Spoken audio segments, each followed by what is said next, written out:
Okay, I'm going to talk about your visual effects workflow. Many of you do your tracking in Nuke. So let's say camera tracking. And also you do your comp setup, you know, like the entire final compositing setup. I mean, like Nuke is sort of like your end point for your VFX shots before sending them for editing. So it's your comp setup is here, right? So then you send your camera tracks into either Maya or Houdini.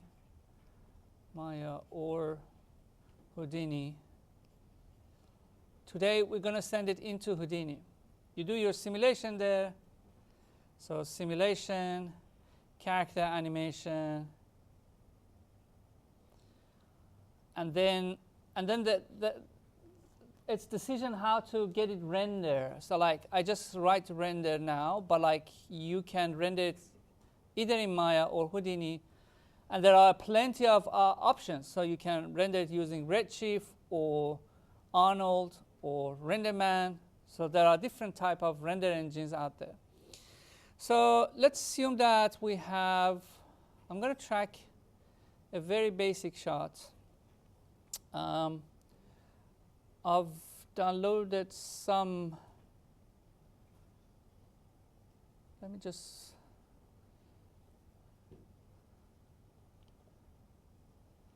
I've downloaded some videos from, these are free open source, not open source, free footage out there.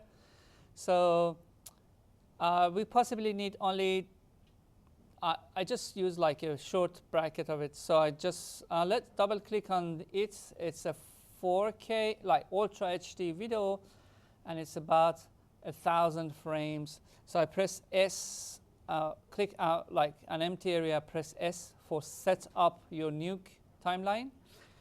And I set it up to Ultra HD. Also, you realize that this is a 30 frames per second as the footage says. So I keep this FPS all through. So there's some things that you need to standards to keep through your workflow, all of your workflow. One of them is FPS. So you keep seeing me paying attention to that in every context that I move. Houdini, Nuke, editing platform. And the other things are measurement units or just simply units.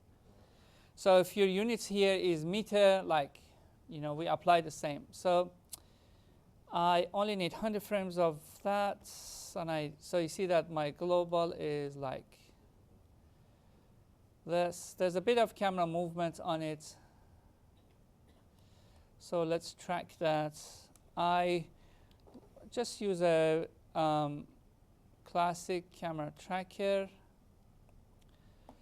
I leave everything. So probably the tracker that I get would not be the best out of this, but we can live with that because it's like a overcasted, lots of features everywhere. So should do all right. How you set up your scene in Nuke, like guys, like makes your life a lot easier when it comes to the 3D workflow. Oh, so that one, you see that it starts like tracking everything because the tracker is not set to the global. I just track it again. So it should go to the 100 and track backward. So tracking is done. The number I get is, let me solve it and see like how accurate this has turned. It's 1.4. It's not terrible. I would have liked it to be under 1, but that's okay. I usually like make a complete. Oh, before building your scene, guys, let's do something that, like, you know, if I press tab on here, you kind of see that, okay.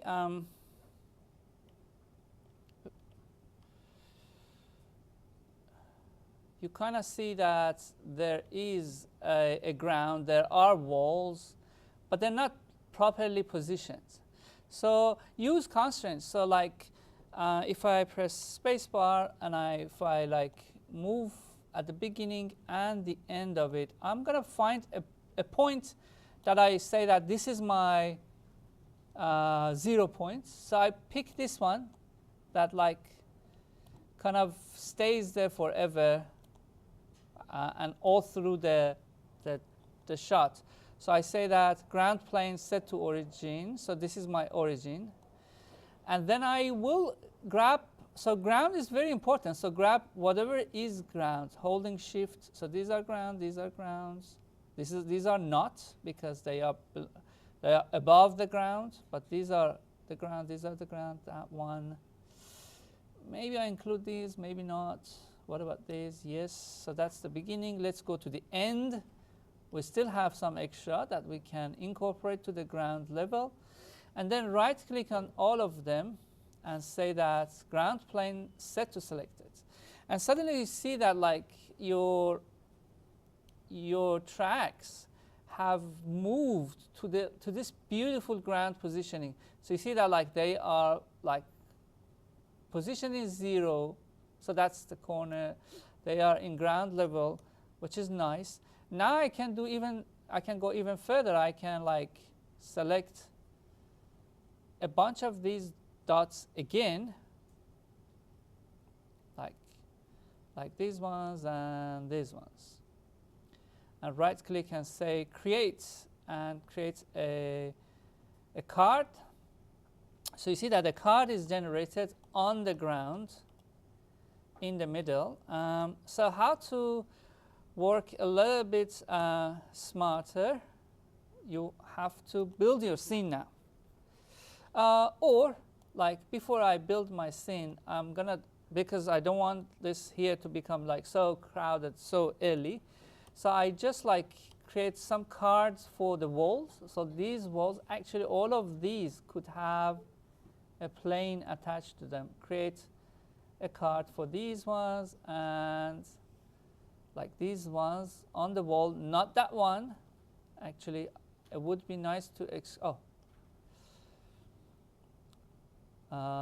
definitely be careful about parallax. So if I would have chosen that one, which is an entirely different plate, I would have been in trouble. So create another card here. So it's time. So you see that, oh, I've got my walls too. So very similar to that. So let's go back.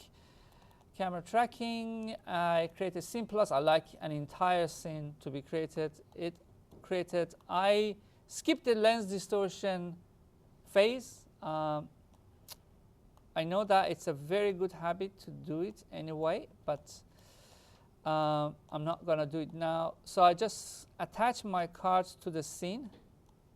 So you see them becoming very dark here, and it's not like ideal yet.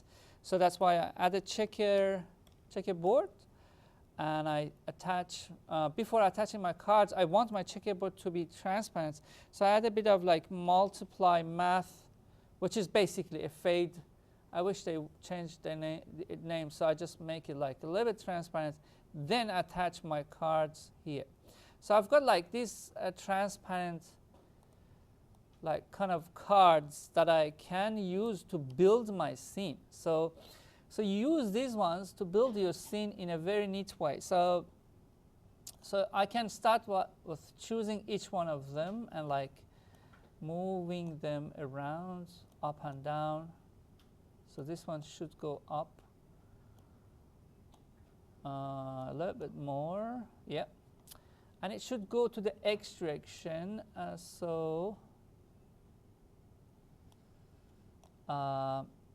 This card, double click on it, movement, translate on X, click here and just scroll back and forth until it gets placed where it belongs to. So that's one positioning. So you guys can see that I'm just doing a lot of work that I have to do it in Maya or Houdini here in Nuke. So because it's much more easier to just build your setup here. So what about this wall? I would like it to be slightly down. Okay, you see that it's edge to edge. Maybe a little bit more. And also, for this wall, if you look at it, if I press tab, and if you look at it, look at the scene, you see that it's not 100% vertical.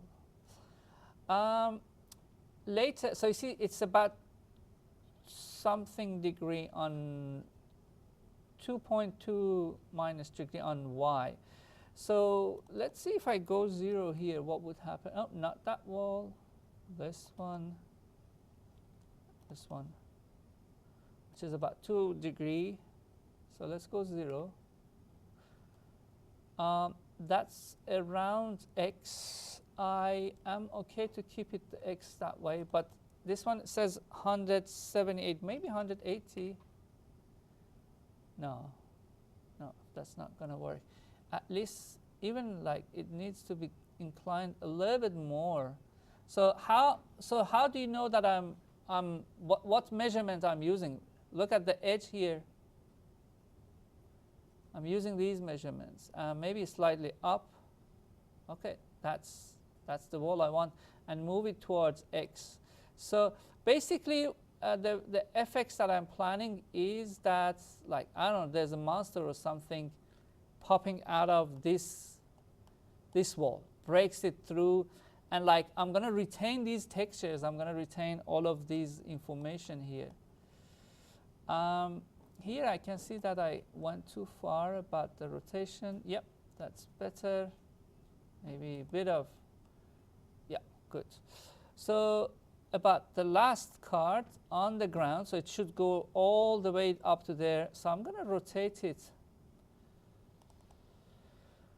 I'm going to rotate it around z, like 0 degree. Yep, that's better. And then I'm going to move it towards x. Maybe here.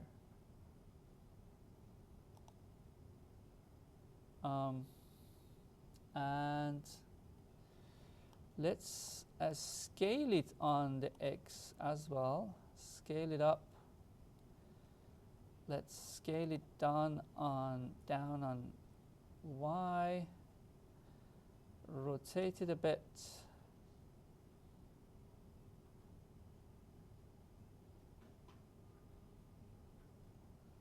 Move it towards y.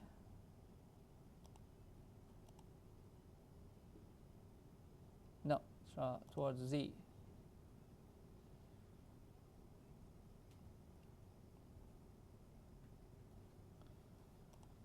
A little bit more. Okay, so look at this. I've got my alleyway already set up in Nuke, which is lovely.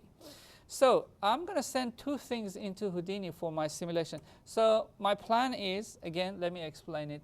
This wall gets broken into pieces and shatters using a creature that passes through it. I want to break it apart, and I want to add RBG simulation and also make it ready for running. The mission is how I'm going to retain this texture, guys. Very important. So let's make I'm going to export 2 things. One of them, the entire scene that I just created, including the camera. So I create a right geo, basically, and I attach it to the scene. So I'm going to export.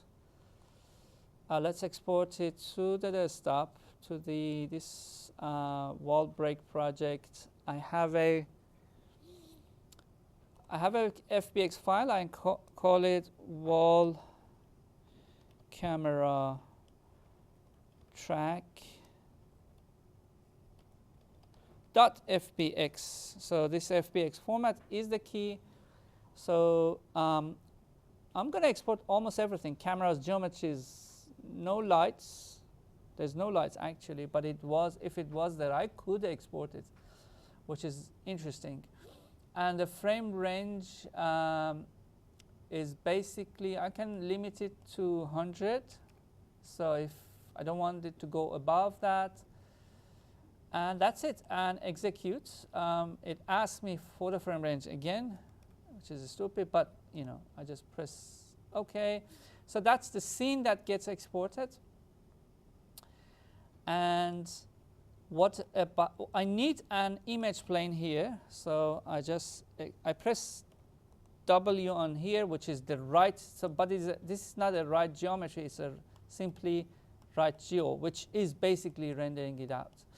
So what I want to do is make a sequence, image sequence on desktop. You can make an image sequence. I already created an image sequence, but I'm just going to show you how to do it. So this is how you do it. You name it, like let's say wall sequence dot hashtag, a couple of hashtags, that dot JPG, JPEG. You want a low quality, guys. This is, we only export, if I press 2 on that one, we only want to export this in a low quality to use it as a proxy sequence. So even half a quality is more than enough. And yeah, render it out 100. Let me see how fast it is. It's fast already. So it's, you see that wall sequence. That 3 hashtag is the padding because it's 100 frames. If it's more than 1,000, it will be 4. So let's get back to Houdini. So we're going to bring this sequence into Houdini now. It's very easy. So just go File, Import FBX. There are multiple ways of importing FBX. Let me bring my monster here. So one way of importing an FBX character is that you go to Geo, you create a Geo node, and then inside that you search for tab character. That's an FBX character import. So actually, I'm going to bring my collision geometry, which is my dragon. Where it is. Actually, let me just open it in Maya. So I travel it from Maya here. So if I open this dragon inside Maya from, actually I should import it.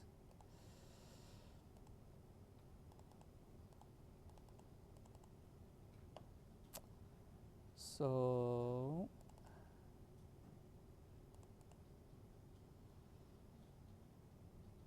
we had this character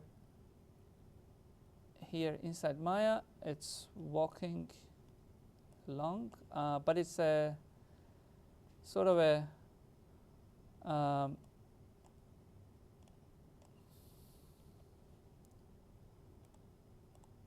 going to set again.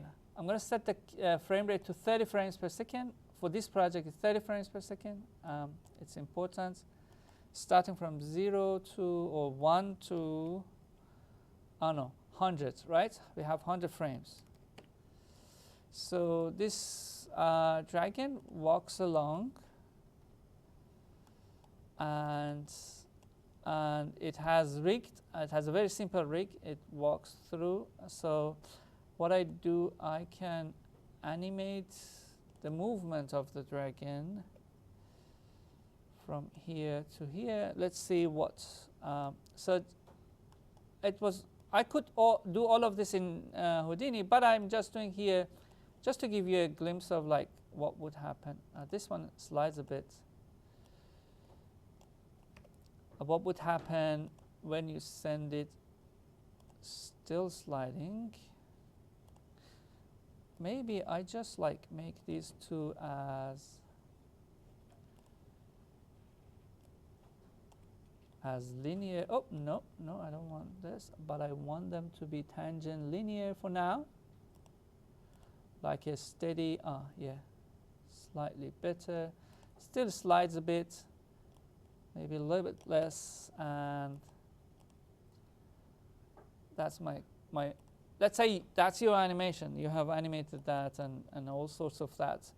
So you export, let me just save this. So inside, let me just create a project first of all. Project window, new.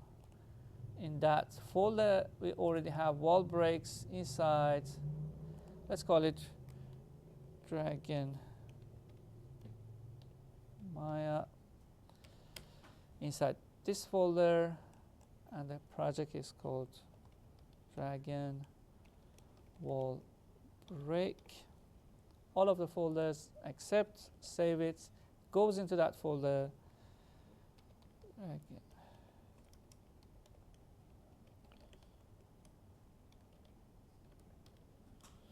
So you export, let me just export just these two, because usually in your scene you have millions of different things, light, camera, and everything. So you export selection as FBX into, do I have an FBX folder? I think I do here. So I call this Dragon. Your FBX version is usually like very high. Let's export it as is. Sometimes if things go wrong, you just go and find the version FBX file format, so 2020. So you go lower, like 2016, and like that might resolve the issue. But like this should be all right for us. Here, let's import it from desktop. FBX, our Dragon is imported. So if you see our Dragon, there's no animation. So when you import it on it, because and if I look at the data that is imported, if I add a null here. So this one says rest geometry, which is basically the geometry. This one says FBX character import. This is the capture pose, which are the, and this is the animation, basically, animated pose. So that one, this is the T pose, and this one is the animated pose. There's a bunch of information there, right? So if you extract this information with a bone deform and drop it there, you get your animation loaded. Okay, easy. So that's one way of importing FBX, and it's a preferred way. Sometimes if you have like a huge FBX file, let me just save my Houdini.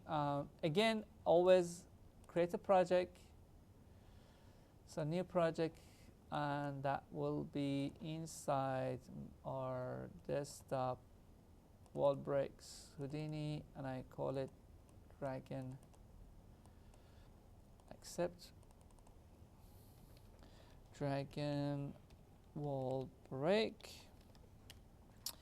Create a project and save it inside that job, which should be. Just check the aliases to make sure that your project is set. Aliases and variables, so the job. So this one, the job is set to that one. The heap file must be set to this one too. So I'm glad that I spotted that. So you set it to here as well. So now if I press Control, it goes to that project folder, Dragon RBD sim. And then so for complex FBX contents, use file import FBX. This was the classic way of importing FBX for complicated geometries or like FBX contents. This one, the camera track is. So when we import it, it will be a lot of like messy things. So you will see that. Let's import that. So you get this, a huge amount of like information and lots of messy contents. Let's manage that first. First of all, these are like all of your points. Press Ctrl B to make it larger. So this is our camera, and these are our objects. Those three walls. You can name them wall right, wall left. You can add a null here and to become the mother of all of these and call it scale, and then all of this would follow from top this one, right? And this one says like, let's say Ctrl B. When this one says like smaller, oh, no, don't do that. We don't want that. Because the universe, I don't want the universe to be scaled. I want every individual one of them. So I would scale them, select all of them, and scale them individually, like very tiny. Because we still need these points. They are guides. They are really good guides for our projects. So even tinier, maybe one. So I've got a lot of tracking information there, and usually this is what I do, guys. I just take my camera information out of here. So I just Ctrl X, take them out of here, and the entirety of the scene is not affected. But there's one thing here that you can see, and that's the units are not correct, because it says that this wall is a meter, 1 meter, but that was at least 10 times more, right?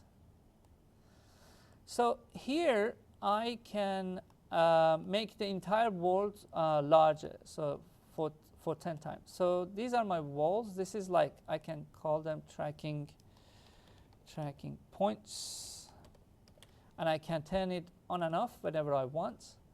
So let's try the 10 times scale and 10 times scale on this one, and the camera.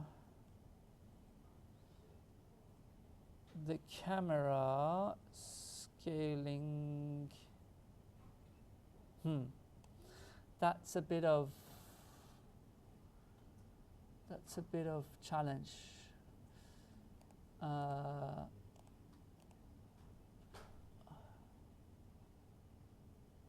If I put the camera back into these tracking points folder, it gets scaled. Why? Because this seems like a more rational size, because that wall should be like about 10 meters. This wall, like, if we look at from front,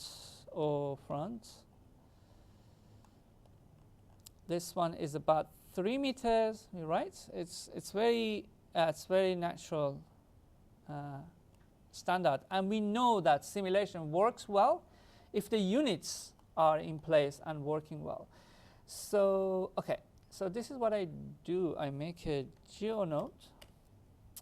I call it camera, and I take the camera inside that node. Oh, I can't. Or can I? No, I can't. So let me undo that, because these are two different contexts. So I'm going to put the camera back in to that folder here. It's okay. This is like a, but once I put it back, you see that the camera gets to the right size and right move, right? And then, so, and these are the walls. This is left wall. This is main wall that we want to break apart. and this is the ground. And this one is dragon.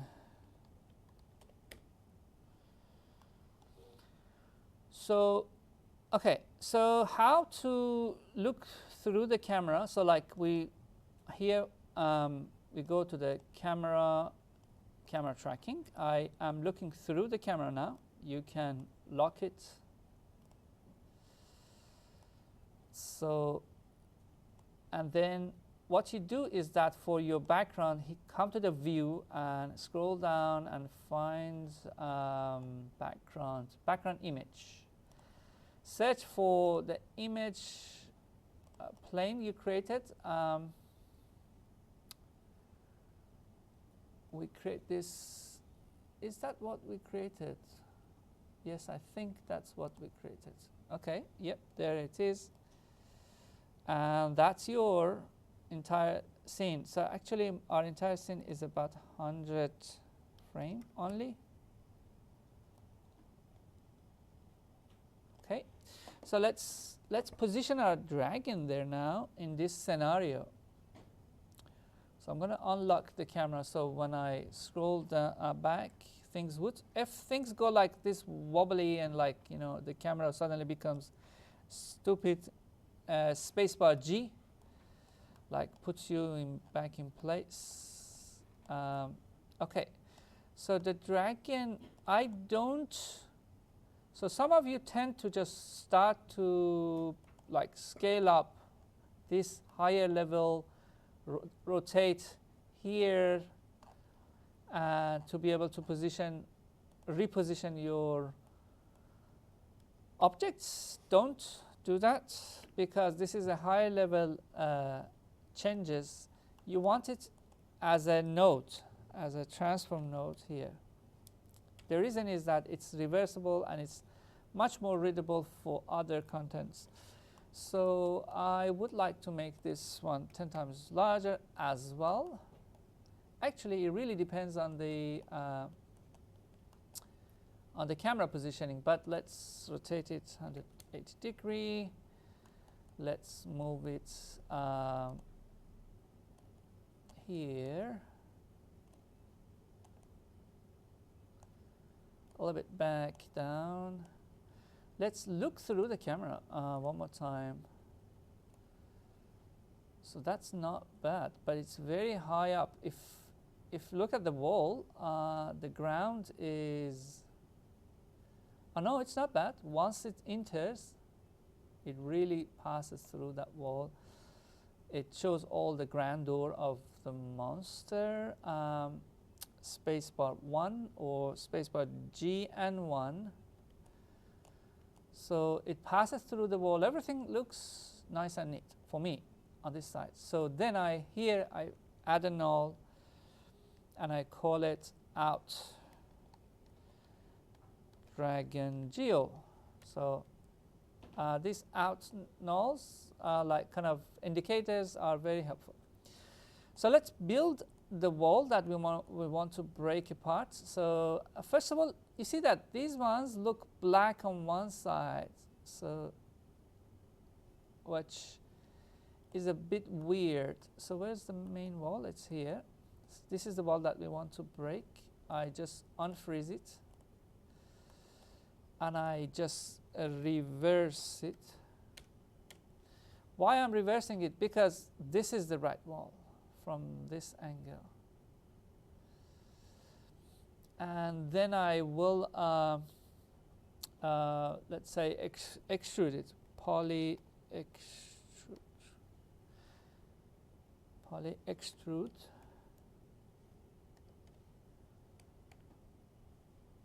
So why I said that this will be a little bit more advanced topic, let me just extrude it up a little bit, because I want to show you like how this one is a bit, this like should be on this side. Oh, this says because we didn't say that output back, because it should be like a solid piece of wall. You might just say that this is very thin wall. I have a purpose here because I just want to duplicate this. This is like a plaster wall. And if we go here, I want this wall actually even thinner. Would be one layer of plaster or one layer of plaster, and then I want to position some bricks inside. And then, like, when the wall breaks, then we have like a very complicated, well, not very, but like fairly complicated kind of simulation here. Which, okay, how to duplicate that? Easy, just like add a transform node. Actually, I have it here. Add a transform node and merge it to itself.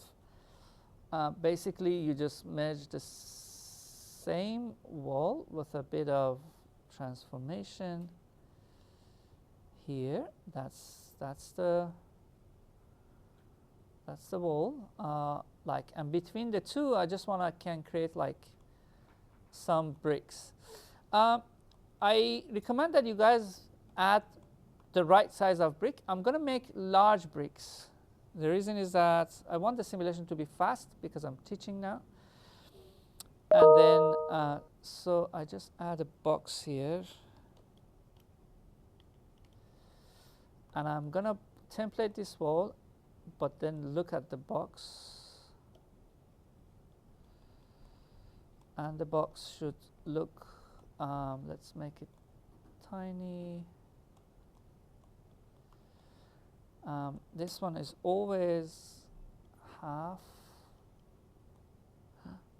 Where's my?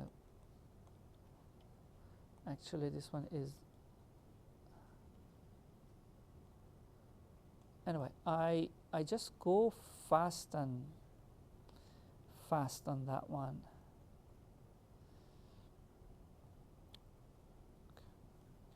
I pause the camera and then position that. I pause the recording and then position this and then come back. So that's my brick. So what I do now, you already know copy to points node. We have copy and transform node, which is super helpful for these situations. So you copy and transform it. Like that much. I add a little bit of gap too. Yeah, that much. And then I go like really a lot of. Okay, that's enough. Then I copy transform this one again to make layers on top of each other. So spacebar G.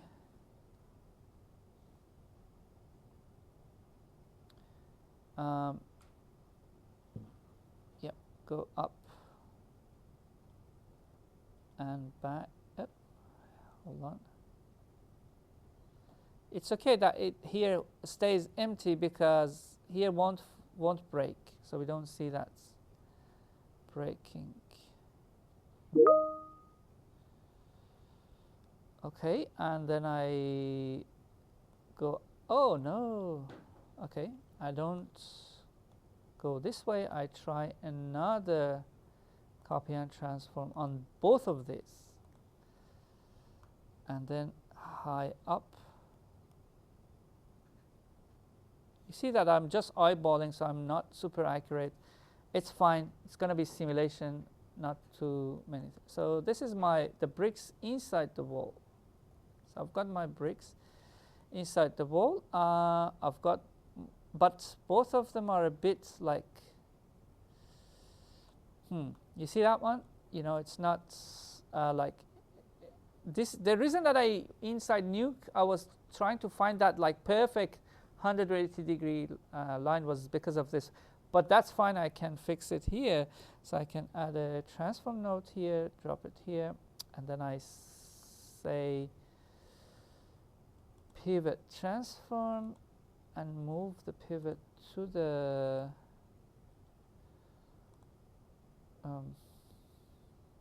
yeah, that's a very good positioning of the pivot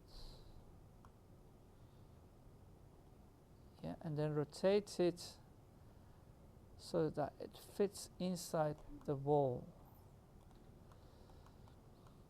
Maybe a little bit more. You can middle click and use this like kind of very fine positioning. Okay, so all of my bricks are inside the wall. So that's actually, it's good to Control B and then like always to be tidy. So this is bricks, plaster. Okay, so let's start breaking it and let's start having fun with the simulation. So I just want to start breaking the plaster. So it breaks like so actually not bad to merge them. So we see both of them together, but like we come back and so this is both of them together. I would like to add a bit of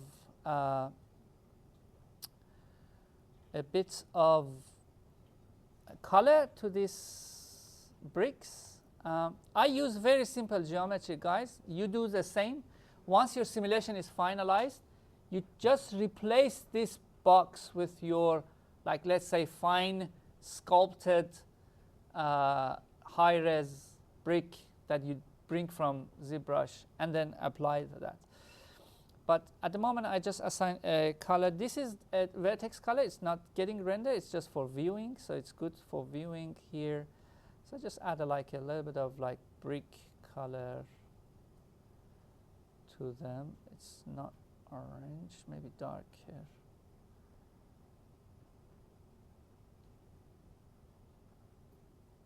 Yeah. So what about walls, the texture on the walls? Okay. I'm going to use projection texture. So let's add a UV, let's search for a UV texture or something. Yes, UV texture. Drop it here. And my UV texture type can use a perspective from camera. So then I need a perspective camera like, so this camera, this is our camera, right? Look at that. So this is our camera. I just hold Alt and duplicate that. And I say that this is projection camera. This projection camera, so this projection camera, I wanted the first frame projection for the texture generation. So you just do it for one single frame, not the entire, or it could be the middle frame. It could be from here. So you have to find which frame gives most information. For me, the first frame gives the most information because at the end, there's a bit of camera movement inward. So it could be frame 50, it could be frame 1, it could be last frame. But for me, I think frame 1 works best. So hold Control and Shift and click here. So keyframe is disconnected. Also, I don't want the camera to move. Disconnect these two. So, and that would be projection cam. So, and inside here, when I say I'm going to use a UV texture, you can say that perspective from camera, and that camera will be projection cam. So now you see that if I show you from this angle, spacebar G, you see that the UV is so like stretched out. So looks very stupid from this angle, but not from the camera angle. From the camera angle, looks like, oh, they are like looking at us, those squares. So this is the magic of projection. And this is a very like important technique for if any one of you is doing matte painting. So projection mapping, it's called projection mapping. So I just use a quick UV shade, just to drop the texture. So the texture that we want is the very first frame of this sequence. So I just turn off the show sequence. I just want frame 1. And you see, voila. So I've got that texture assigned, and it looks all right. Not even like from here, like looks very nice. And if we look through the camera 1, the texture is like undistinguishable. So we have to, when we want to render, we just block this area, guys. We don't let the bricks to reveal. But I have my wall textured in Houdini as well. So let's do a let's break this wall. So I'm gonna RBD material fracture this wall.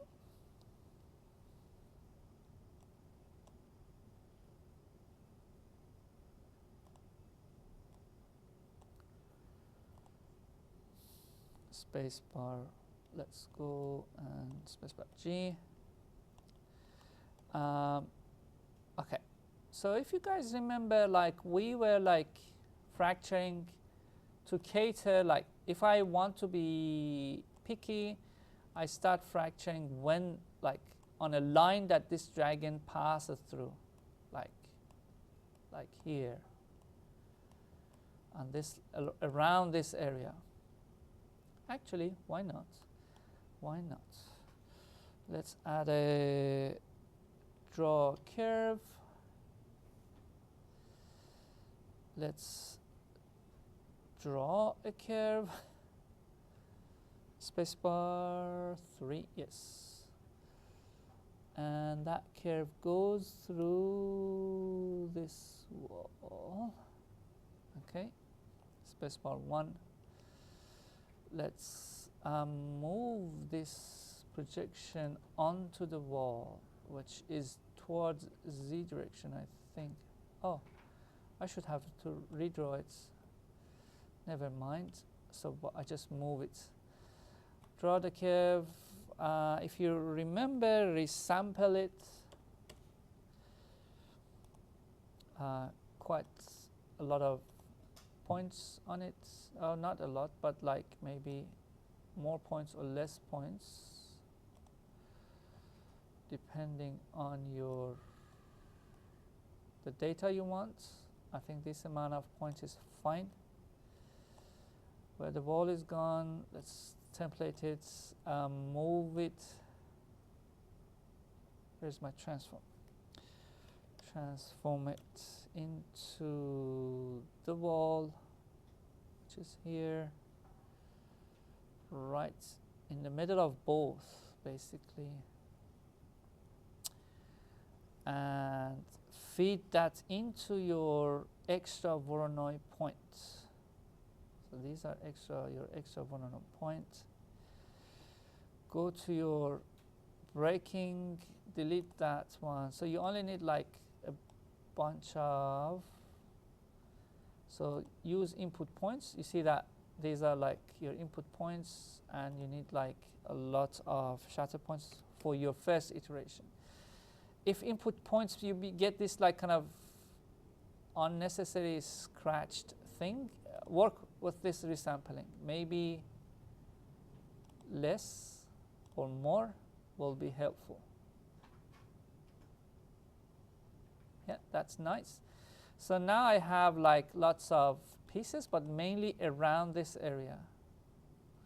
So then I add another layer of, so I basically, let me just delete this.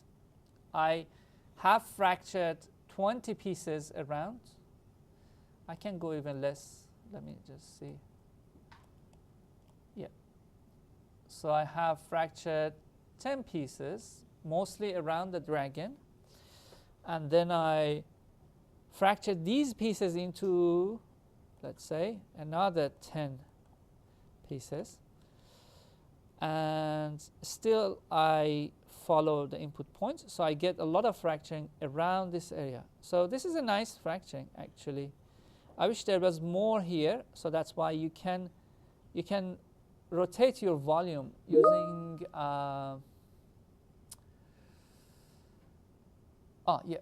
so you can change the resolution of your volume, and it just gives you like different results. This is like a nice thing. I wish there was some more extra fracturing here. I'm not going to go extra because I'm teaching, so this takes a lot of processing, maybe. So I'm just leave here. A nice way of fracturing is that, I'm going to turn that off, is that you guys turn on the edge details. So it's good to go and explore the view of your, so you just drop it here and just drag all of them. So this is like an explode, not that exploded, but like something closer. So the edges are like so laser cuts, so that's not the ideal edge cut. You usually go and add edge detail with like fine details. So you see that it takes some time to simulate, and even the simulation of it will be slower. So I probably like turn that off, but for your simulations, you guys avoid this like kind of silly shapes. You create very nice edges. I just like canceled it because it just takes a lot of time. So cancel it, turn it off. Yeah. So like again, like for you guys, it's okay if you wait half an hour and just go and have your lunch and get this done by that time. But I carry on. So this is this is the walls that are broken. The constraint that puts them together is glue constraint. So constraint types for RBD. So what they mean. So when you break a piece like into pieces, so one way of keeping them together is just add a glue among them, which like a cement. Cement is like a glue, right? And then when a force applies, this glue breaks apart. This is called glue constraint, right? The first type. The second type is that like what you see in concrete work. They use like these kind of bars in the middle, like they add some like kind of metal bars between the structure. So when this structure wants to break, these bars are like act really serious in that foundation, and they are called hard constraint. And soft constraint is, you have some internal structure, but is soft, like elastic. So here, what about the bricks? So I have created a RBD material fracture and glued them for the concrete. What about the bricks? So for the bricks, we have to create our own constraints, because guys, the procedure that I'm going to go with for the bricks is the old way of kind of building glue constraints. Actually, you're very lucky that these complicated nodes, they have that. If I double click on that, you'll see that like, they go through lots of different stages. These are like commonly practiced networks by the artists. So they just like package it as a new tool for us. So we have to start with something like called constraint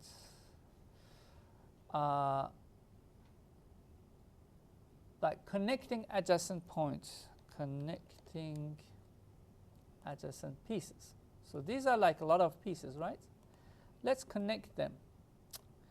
Let's connect them using surface points.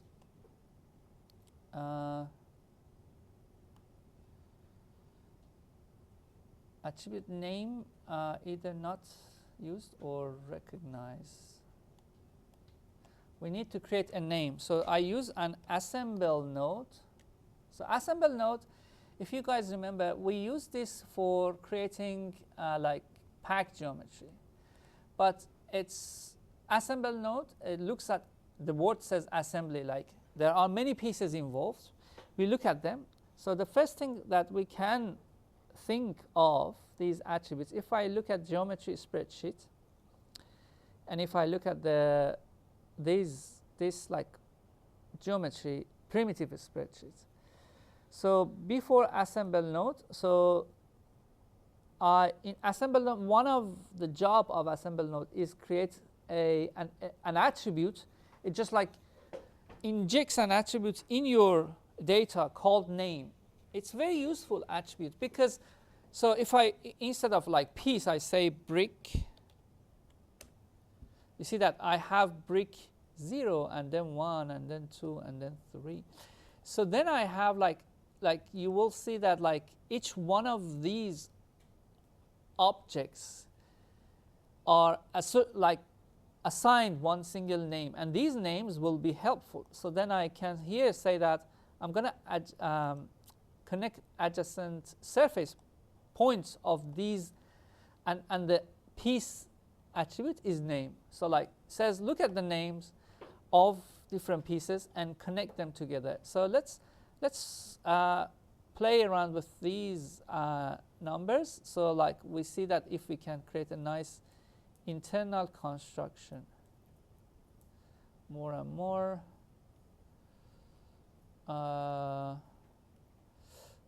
Like what about search radius? Doesn't matter. Oh, actually it does.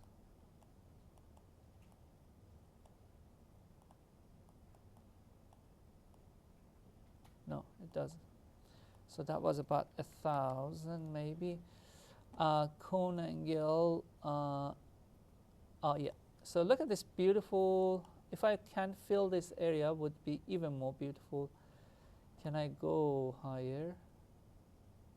Yeah. So I have a lot of connection between those bricks, and that would be our. So we assemble them to create an attribute, to inject an attribute into those bricks called name.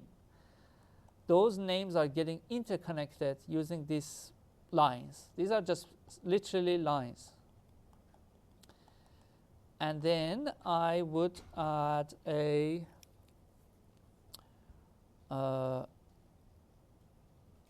we convert it into like constraints. So RBD constraints properties. So we say that, okay, look at these lines. Actually, constraint connection is this middle connection, guys. So if I disconnect this, middle connection is constraint. So if I middle click on that one, we have color, name, and position. But this one, I have position, and then I have a constraint generated out of that. So if I just add a null here,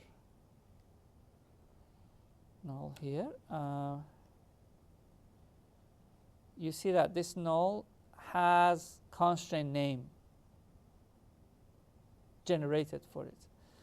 So this one has a glue constraint generated for that. Okay, so beautiful. So it's time to bring these simulations together. So I can add an RBD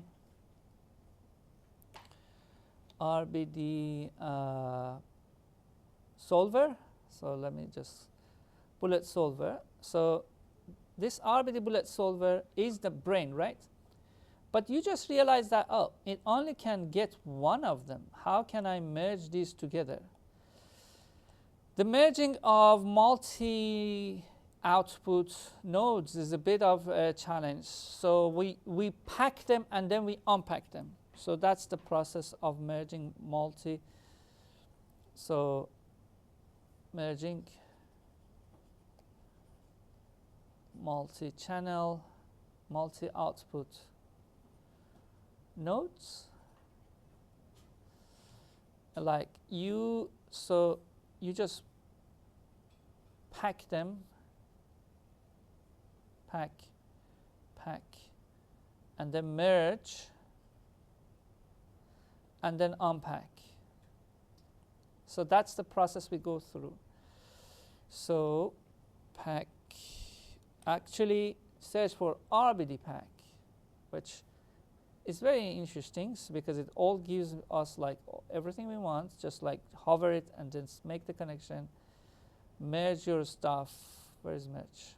Merge your stuff together. Unpack them. Again, RBD unpack. So then, like you merge both the bricks and that one, and then you can feed them all into your simulation. So let's create a ground. So you see here I should see the bricks. Okay, so this is sorry, my bad. The bricks come from this here, assemble, not from here. This is the constraint for the bricks. So let me just say that this is the bricks without the constraint. So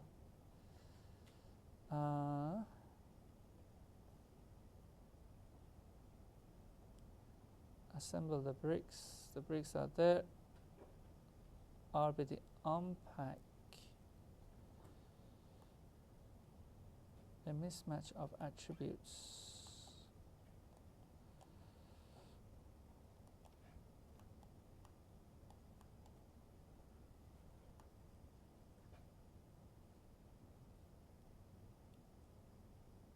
Oh, yeah, my bad. I should say that. Okay. The reason is that I only have here, let me just show you what was the problem.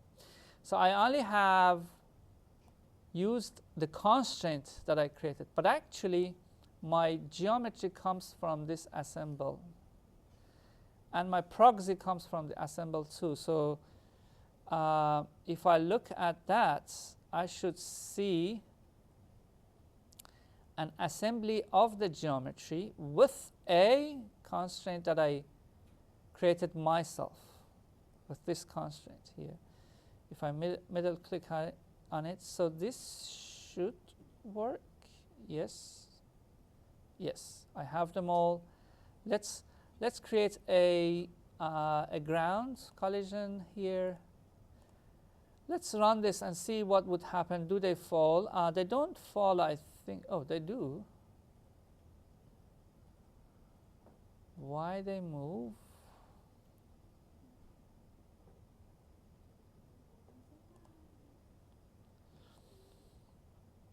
The monster is already adding some force to it. They move, they separate. Okay. There's something happening in there. It should not generate force. Something else is generating force, which I don't know, but that's okay. We can bring our object merge. So why I use object merge? This is a very commonly used node. Learn it. It's very useful. So if I go up, my dragon lives here in a different world, in a different node, geometry node here, right? So I'm going to call it into this simulation here. So I just use object merge. So I go find the dragon and I say the out dragon geo here. is going to work as a collision geometry for me, and the collision on the simulation going to be deforming collision. Let's run the simulation. So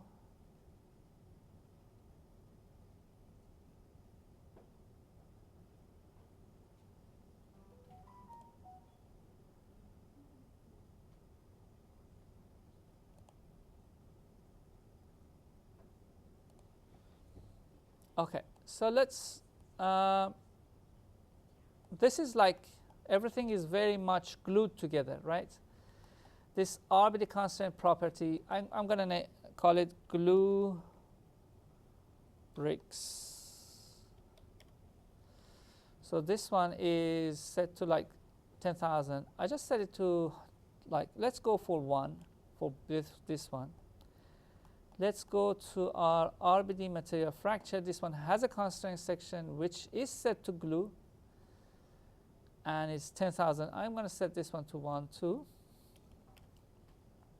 So let's run this. So things should like fall apart suddenly. So the bricks should fall apart, the wall should fall apart. But, okay, so let's start like, first of all, saying that nothing should fall apart until this dragon comes forward.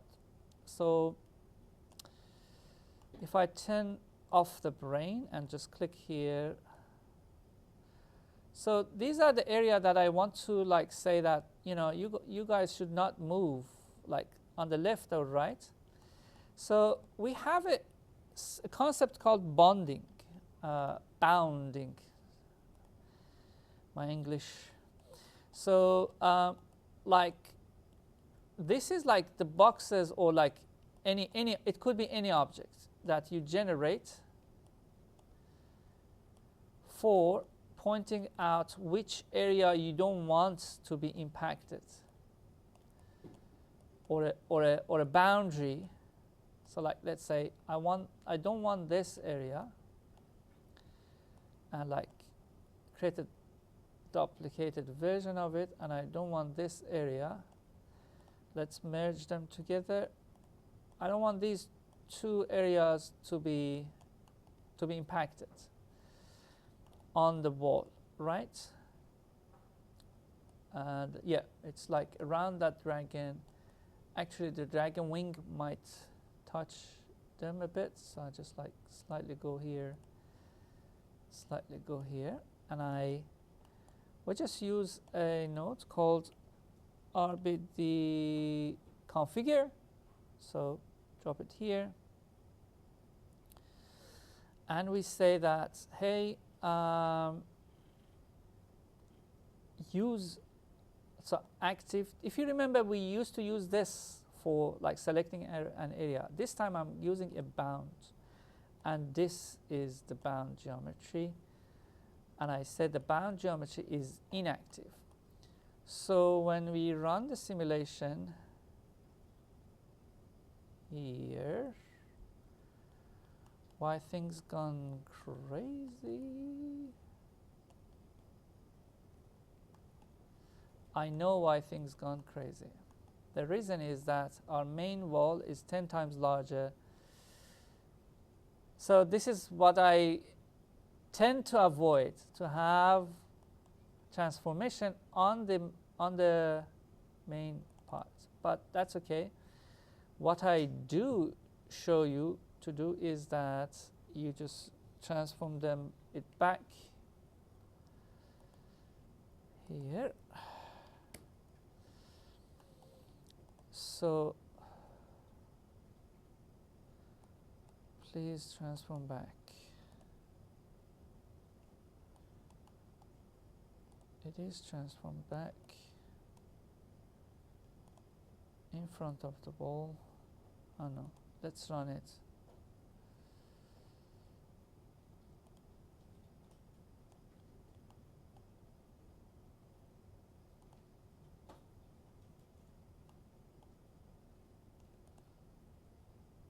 Boundary geometry is here.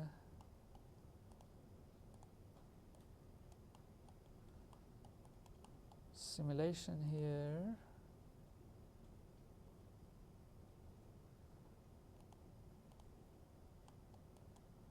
Configure use bounds as 0.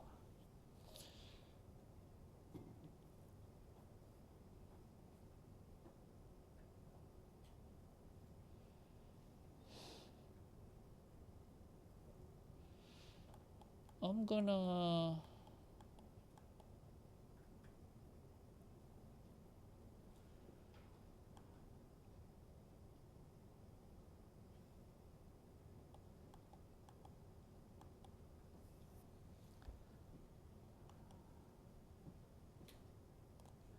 yeah, so I just forgot to turn on the brain, so it was just reading the previous simulation. So now we see that the dragon passes through, but like the parts that I told won't break. So we have a fairly like more complicated simulation, but these things look terrible, like that the glueness, the attributes and everything is not the way we want. By the way, I could add this wall to the like kind of object merge that wall. Actually, let me show you. Object merge that wall. The left wall, and merge it here. So this wall also is a collision object now. So you can use that.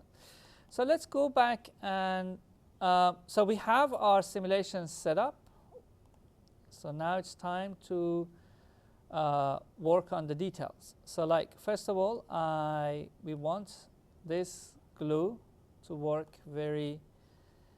in a very interesting way. So what I want to do is that glue of the bricks, of course, they must be stronger, like maybe 100. Glue, I don't want the brick on top, like these ones on top, to fall. I want them to hold their shape. Maybe the glue on the, so because to have a kind of separate, so you see that one, this one has a separate RBD constraint properties. You can have RBD constraint properties here separately. So this one overrides the original one. So I set this one to 1,000. So that one you can name the, you could go back and set it up here. But this one just gives us the, like the comfort of having a separate overridden node. So it's let's call it the plaster or glue plaster. So let's see with these numbers how this one look like.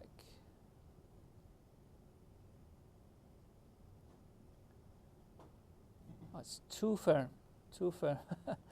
It could, like, let me just, 1,000 is just too much. 100. What did I set up for this one? 100 as well. Let's run that through.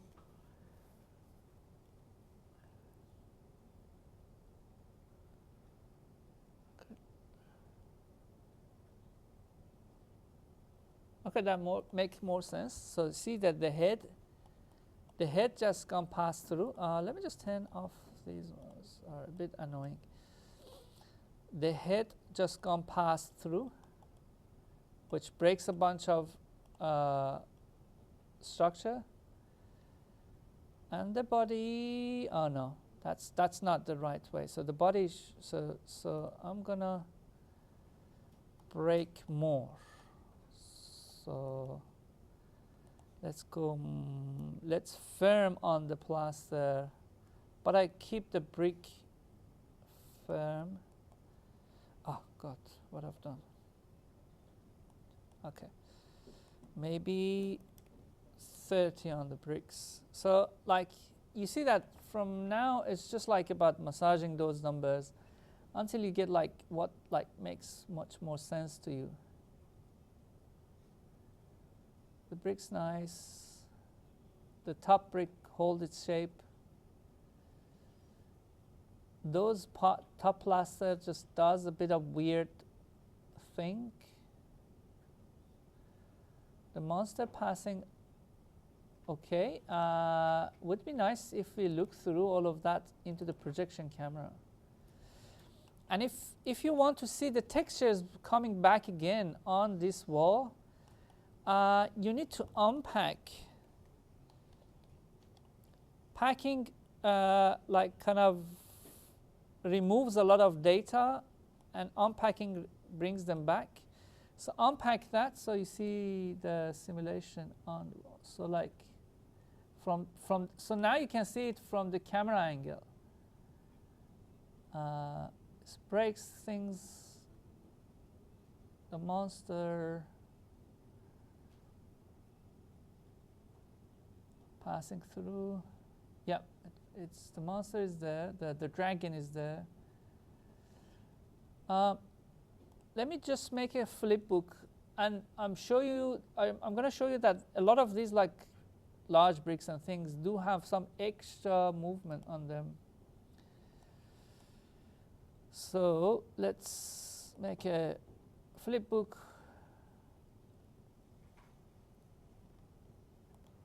Okay, if we look at our flip book, it gives a lot of information to us. Let's run that through. So look at these, like the behavior. Oh, it's not that bad. It could be even worse. I'm just worried about this sliding tracking. The tracking doesn't.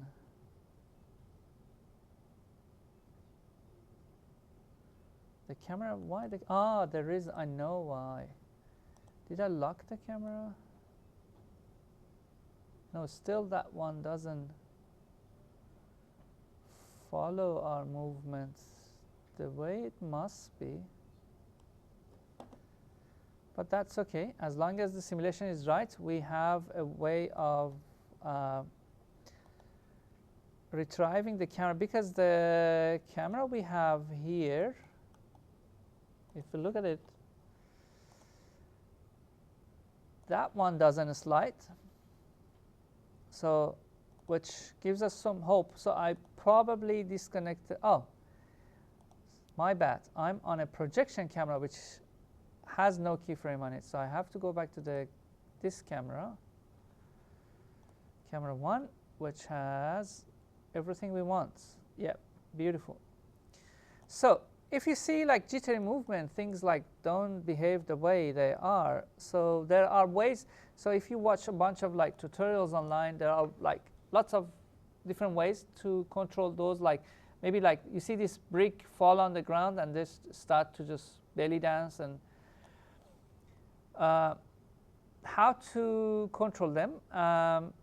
In the force, you have two. So you either can go and write those wranglers, like some codes, just to say, hey, once you hit the ground, stop dancing. Or you can just add some drag and drag spin and increase these numbers to get a much more interesting results. So, okay. Something I forgot is that, you see guys, we glued together the plaster, we glued together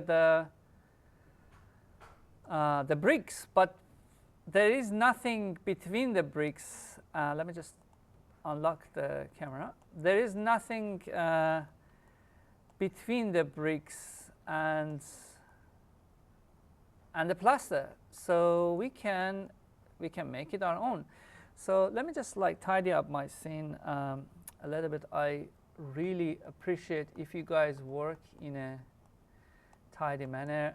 So like sometimes, so because you collaborate with others, sometimes you just leave a note here, say that this is generate glue constraints for bricks. So that's a note here for this part. These are collision geometries, so I'm going to group them.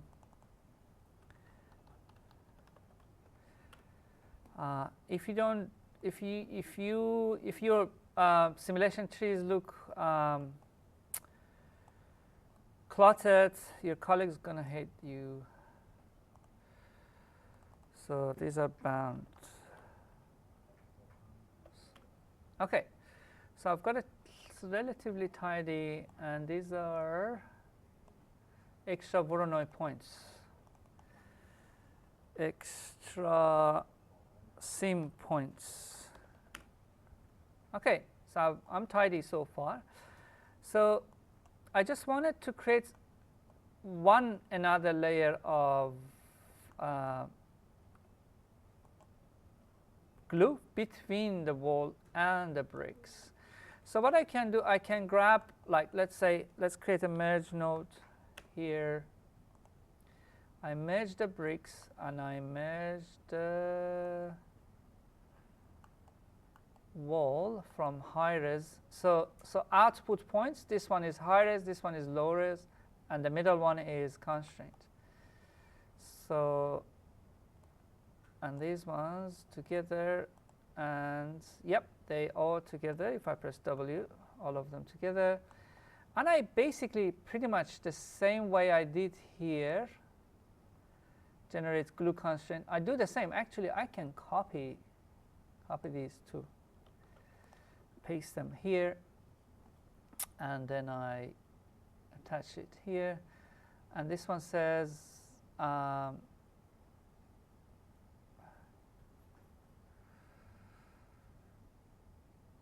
connect adjacent pieces from the surface. Something, maybe I grab that one from here.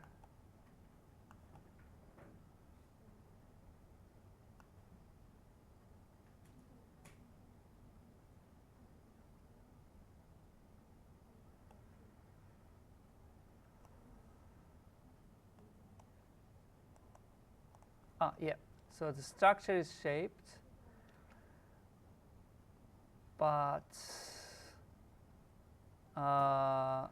adjacent points, maybe? No, adjacent pieces better.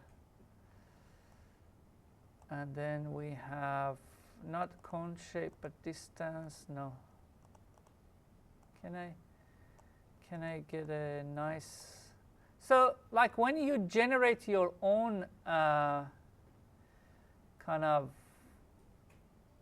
constraints, aim for the structure, like a nice internal structure. I have maximum connections, maybe 2, maybe 3. Lower down cone angle, or yeah.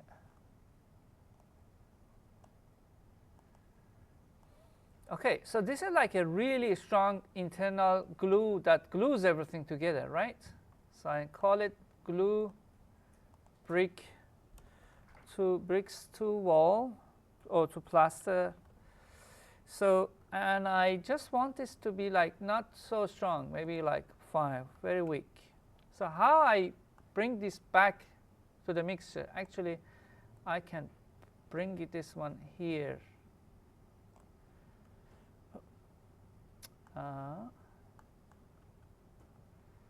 Bring these two here, okay. So, and I tell that this is these ones are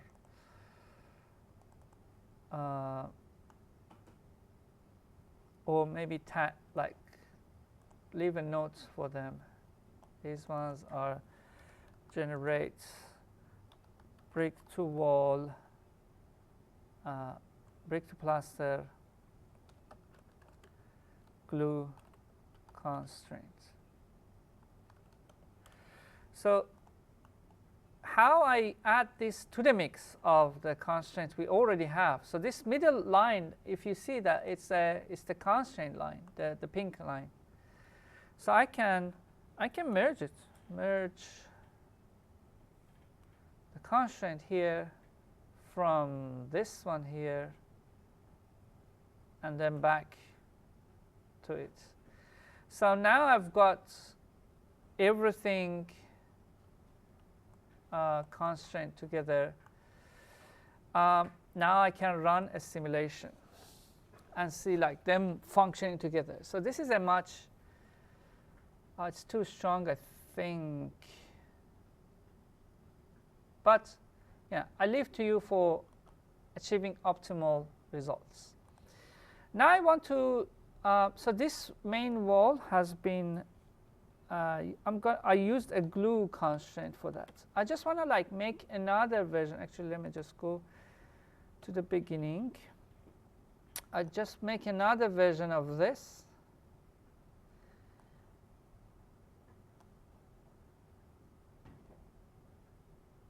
Okay, I hide this one. This new version, I just want to like talk about hard constraints, which is a very useful and interesting constraint concept.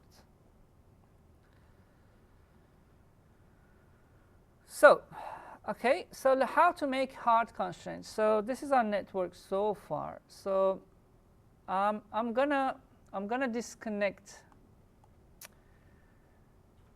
the plaster glues here. Actually, I'm going to disconnect this holding Y. I'm going to disconnect the bricks constraints. And I'm going to focus on here, which we have all the constraints, all the pieces together.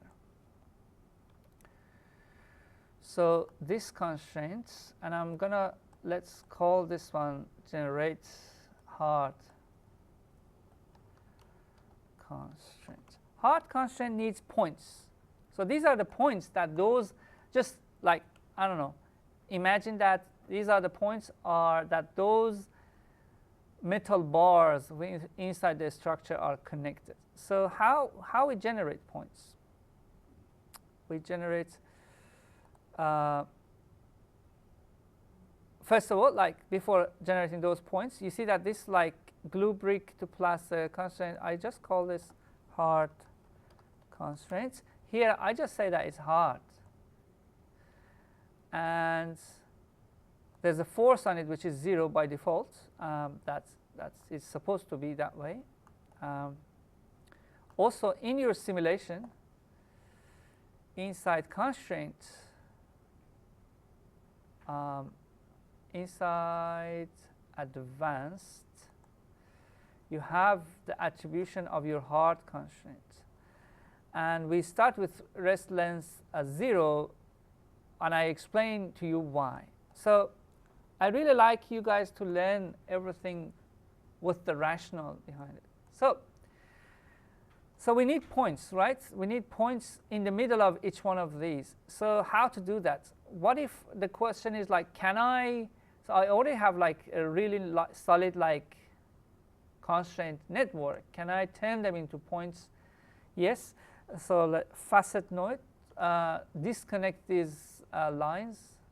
So if you just say unique points, and then you just use a primitive properties, which is like each individual line, do transform, scale them down. Oh, not scale them down.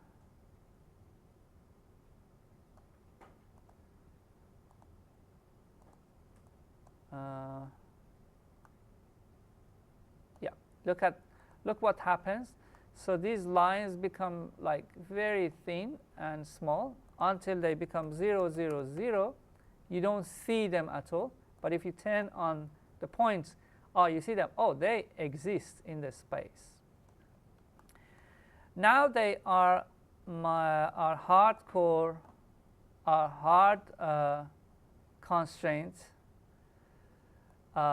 which works within this like network of constraints. So actually, I can only feed that as the constraint because I turned off all other constraints. So, and in the, it would be nice if we add a constraint properties, hard constraint here, constant force 1, and the glue constraint here also didn't come through, which is all right.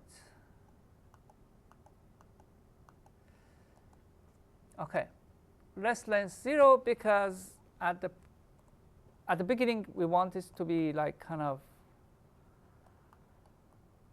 quiet. Let's run this. Let's run this. See how it works. I think I missed something or not. Oh no! Oh, look at how hard constraint is working. This is what I want. So look, the dragon is pushing forward. The difference is that when the glue constraint, when the dragon touched the wall, the things like exploded out. But now you see that like internal structures like kind of resist, and like those bars and things like try to avoid this wall to just like fall apart, and it just like generates. It's okay. It looks nice for the few first frames, but after some moment it starts to become like a bit awkward. So we will work on how we can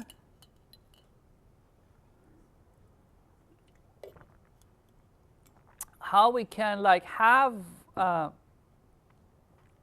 you see that like how this one is resisting. So in the constraint attributes here, I'm going to turn off distance threshold. So now what I want to do, like let's say I have my internal like kind of construction functioning, like, but I want them to break apart. You know, this dragon is strong. It will push everything to break apart anyway. So what thing I can say that this angle threshold is something really interesting. It says that every little piece, as long as it's, let's say, 10-degree angle, 10 is too much. Oh, sorry. 0.3%, 30% angled, hold it tight. If it moved above 30% angled, let it loose. So let's run this. So you see that the beginning just like pushes through the wall.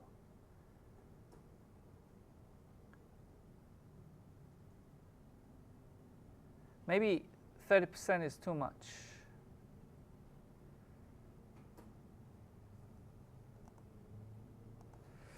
I'm going to go bring this down to 1%. But also, I'm going to go to the advanced and hard constraint. And let the, no, here, the hard constraint, and say that constraint force is 1. It applies some force. Yes, let's see that one doing some work. Pushes inside. The ball tries to hold its shape, but it passes some time. Yeah, look at how nice this one functions. So what is the difference between this one and the previous one? This one is that like internal structures of the wall are resisting as well. This one looks more natural. And then the dragon passes through the wall.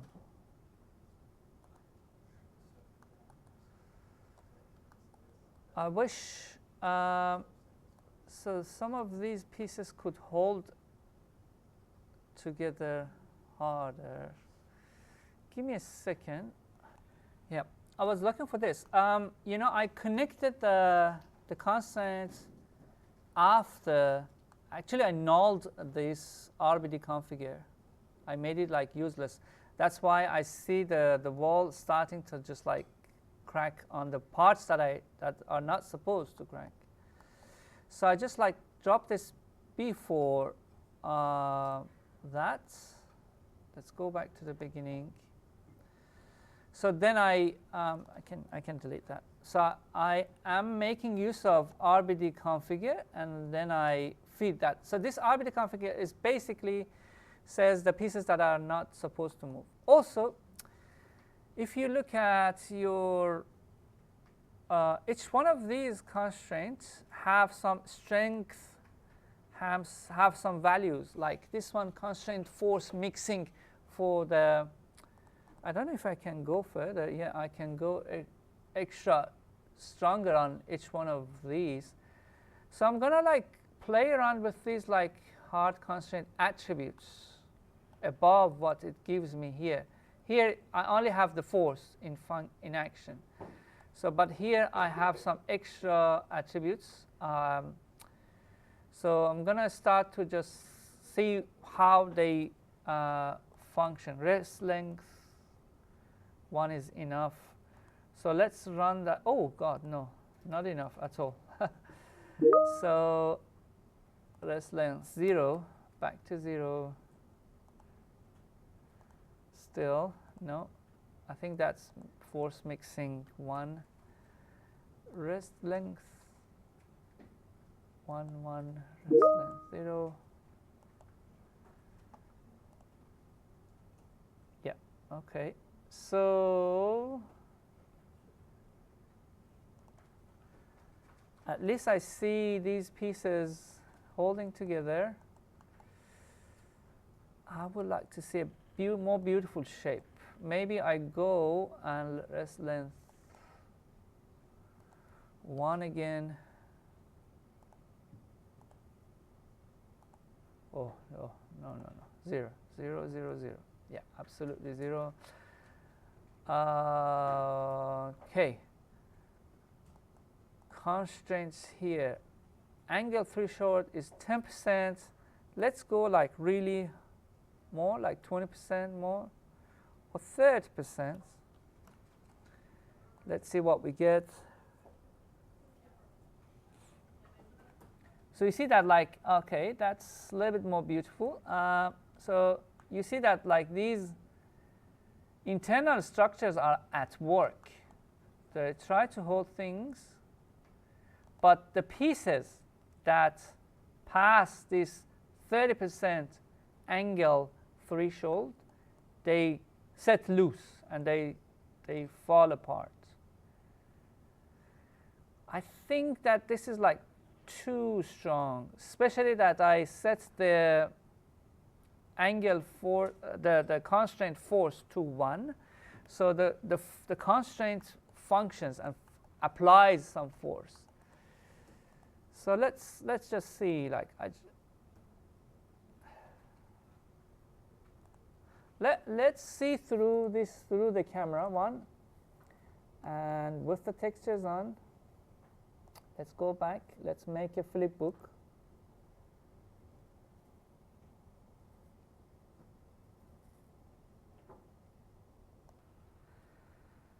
So let's stop here.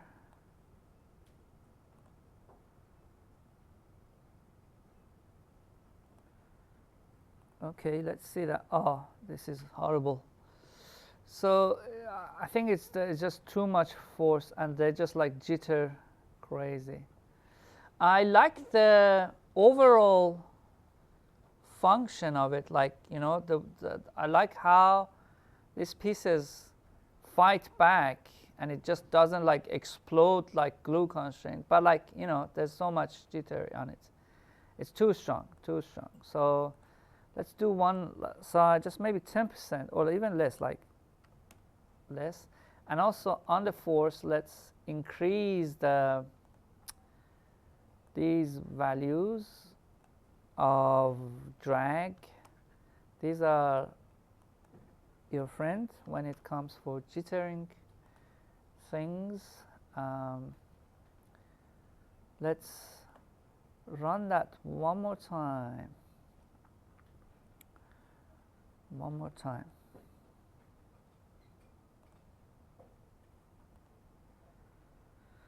Okay, let's look at this one. Oh, much better.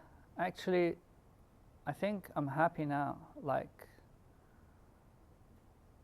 the structure is like, still like some of these bricks, look at these bricks, guys, look very light. They're not heavy enough. I have to go to like kind of the let's say here in the RBD material fracture, there is or this like RBD configure here. So here you can add some weight to them, like say that, you know what, these are like, these have some density, like really, it says concrete here, but like you can set your density, like go higher and things like that. I leave it as is. So like my point is, like, you know, you can work on your simulation and make it more and more workable for you. So what I do, it would be nice, this is like a very clean environment. So let's cache everything. And the way we cache is this guy, is this. So this one exports something called simulation points. And these points are the central points of each one of these pieces. So you cache that one. So file cache that one. Because the project is already set. And the time frame is, frame range is up to 100.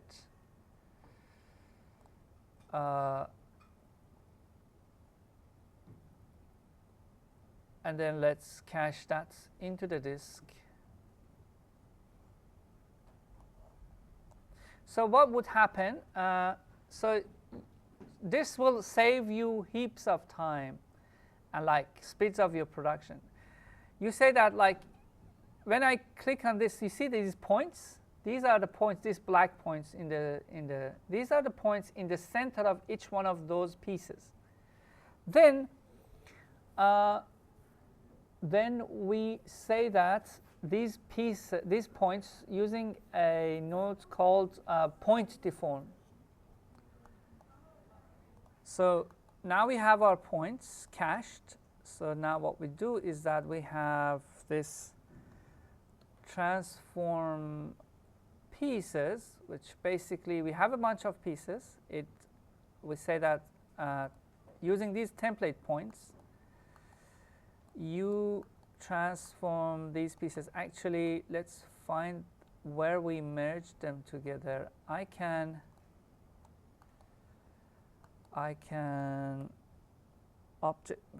create a merge node here, actually in between here, from the high-res geometry, like pieces here and high-res pieces here, and add a null here, call out all GO, and add an object merge here, object merge here. I just don't want to like grab, like, so I copy this and paste it here. So that's my object. So I don't want to grab, like, create like an infinite line of like pipeline here. So that's why I just use object merge here. And then I say that you have to move these pieces. It moves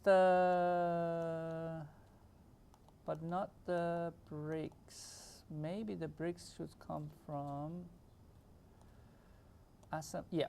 So that's it.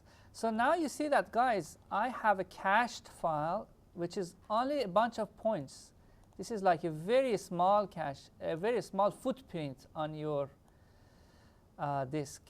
And I just generate all of this together. So we're going to use our friend debris source. Debris source does a lot of work for us. Debris source. Then we're going to say that, OK, we're going to source a lot of points out of. Let's go to the setting of debris source. I'm going to move the camera, spacebar G. So this is our debris source. And you see that it just shows us like look at all of these points, and then suddenly it says, oh, these points start to show some accelerated behavior, which is very interesting because I can make use of these points. I'm going to remove anything unreleased, and I'm going to remove them at the end of their life, which is 1 second. So like they release and then they die. Actually, we can make that they die faster. Oh, what I've done. So like they go like that. So these little particles are a good, they're very relevant to our simulation. They follow our simulation. Makes actually scale density even less, like 100 or I don't know, 200. They are a good source of pyro simulation. I don't have time to set up a pyro, so I just use this billowy smoke template here, but you guys can build up your own pyro setup. So this billowy smoke is coming from this torus. So I just say that no, use my points. And in the pyro source, I say that source smoke from my point. And then what you see is that it just, dragon comes, it hits the wall, smoke gets out, but it's very, very thick, and there's a wind in it. I just go and to the shape of it, turn off the wind. Also go to the pyro source, particle separation less. Also pyro smoke voxel size slightly less. I don't know. Let's run this one more time. Yeah, you see that one hits the wall. Maybe if we look through the camera, maybe we need a little bit more points on my debris source. Maybe we need 1,000. Run that.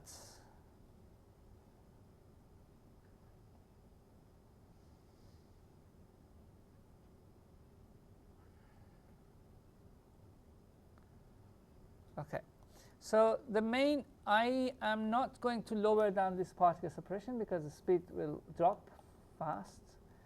This particle separation, this voxel size here in rasterization, let's say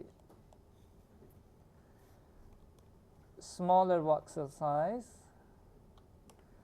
and here also smaller voxel size here will all create and also like this like density scale. You can add some fake scale here, which is a stochastic scale, like kind of density.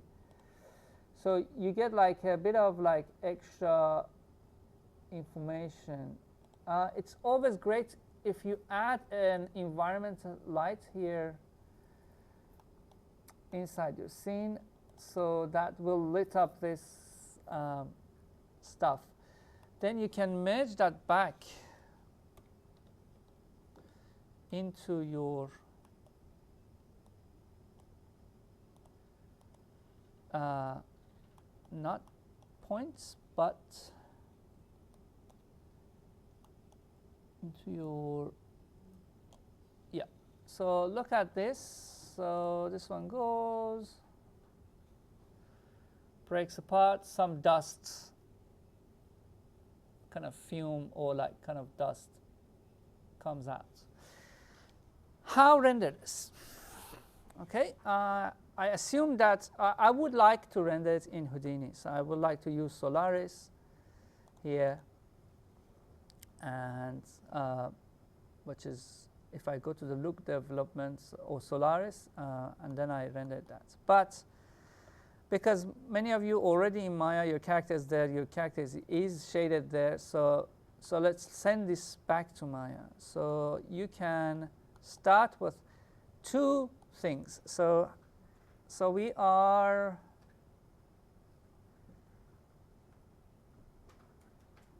here. Nuke in Houdini, we did our simulation. We're going to send it back to Maya for render. So there's two things we do. Geometry goes as Alembic, ABC. Volume, any fog, any liquid goes as VDB. So I'm going to export both of them back into RUP Alembic 4. So I'm going to export this. It's into my job, into my, I can make a folder called _export. And here that would be rbd.abc,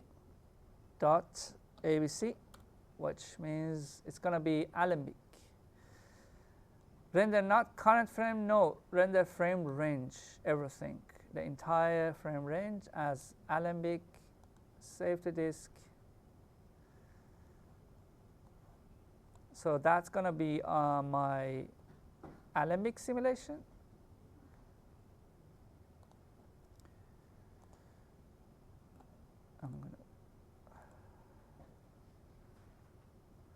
And then for the VDB, like for the smoke,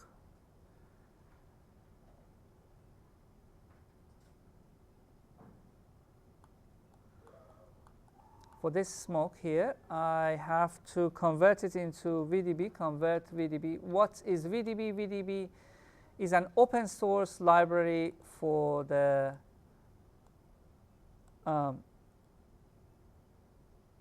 volumetric data. So you just say that I'm going to export it as VDB. And then what you do is that, actually, I wish I would have cleaned my data here. You see that my data here, look at this, like, ooh, heaps of things. You can clean it so it doesn't break your Maya using clean node. You can clean everything here, but you see that you may lose your UV map. Or like in this case, or you can use something like attribute delete. Attribute delete. Oh gosh. Yeah, that one. And just say that I'm going to delete position. No, we're going to save it. What else we got? We got material, we need it. Top object, we don't. Maximum, minimum, we might not need it. Name, we need it. But just in case, because I always like to clean and come back just to avoid any troubles. Oh, you see that I've got heaps of details here, which they generate like a huge think I actually want to, maybe I keep the primitive information because I don't know which one carries the, I delete anything, all the details. So if I click here, middle click, yes. So those details are gone. But I have my density, temperature, blah, blah, blah. Even I can remove attribute parameters. I don't know if I can delete all of them. Middle click, no. You see that those density things gone. So instead of that, I just say that I don't want a material because I do create material in Maya again. Top, no, maximum, minimum, middle click. Yeah, names are in place. So you see how tidy this has become? Positions, name, and some volume attributes. Now it's time for a file cache. Actually, you don't need ROP Alembic. Just a simple file cache does the job for exporting VDB, because here it has a VDB section. You can say that it's a VDB. You don't need to version it, and it is time dependent. And we are going to export it inside export folder, accept, and I call it dust VDB. Right? Let's save it to disk. Just go through all of that. Let's go back to Maya. Inside Maya, let's import our camera first. Let's set up the same kind of ratio and everything. Our camera was inside this FBX. So our track data is here. First thing I do when I import track data, do you see that little things here, over there? I just group them, because some of you have this issue that like, oh, my character doesn't fit there. So just when you group them, when you scale them, your universe becomes larger or smaller. So put all the locators in one group and also make them tiny, as we did in Houdini. And that's our camera. Actually, I would like to make the camera smaller too, so otherwise it's a huge camera. So that's our place. Dragon is too huge for now, but let's bring the simulation inside cache, Alembic cache, import Alembic. Let's go back to our project, Houdini, export, and that Alembic is my wall. You see that one like kind of aligns with my world of camera, which should be about 10 times larger. Yeah. I think everything sort of aligns or not. I don't know. Seems aligned. Seems aligned. I can export that repositioned dragon. Again, I don't know if there's an export FBX or not. Or I can use this scalar repositioning -5 or something to reposition that back in.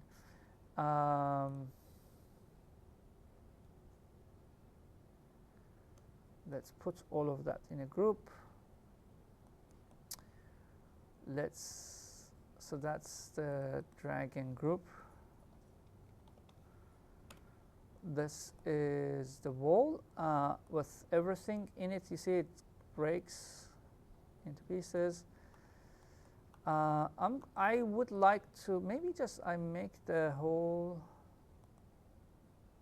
this word 100 times bigger, because I explained to you why I did so. Let me just hide this. 100 times, because Maya is based on centimeter units, so each one of these is 1 centimeter. So when I turn it 100 times larger, it starts to make sense in terms of kind of structural positioning. So, and then let's reposition our dragon, of course, 90-degree, and then like it was like somewhere around, oh no, not here. Sorry, dragon.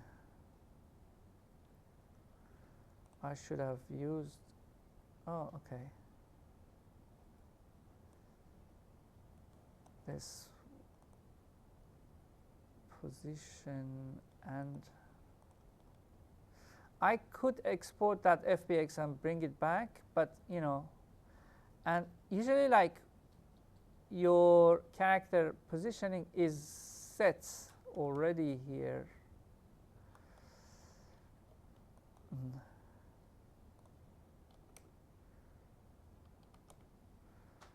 That one, and then here is where it must be.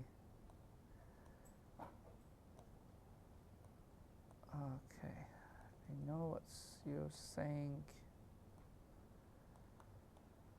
but I can reposition everything, or can I? No, I can't. I would.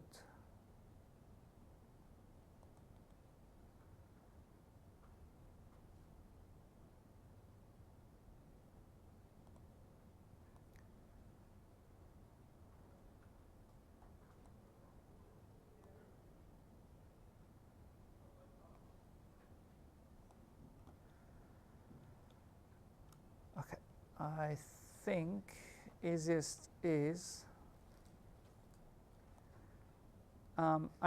easiest is that, let me just undo so you can see what I did. I'm going to add this to an, so some of you might come to the same issue that you need an extra layer of animation. I just add an extra animation layer basically, which I reposition my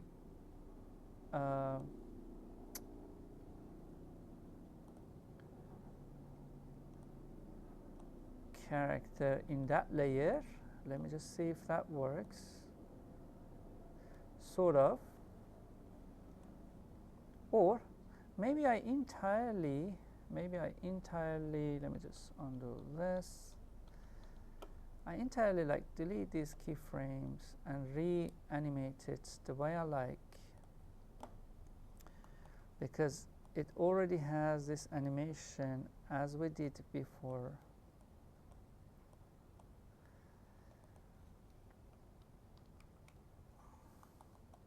That's the fastest. Okay, so let's carry on. So that's the positioning of the dragon. I'm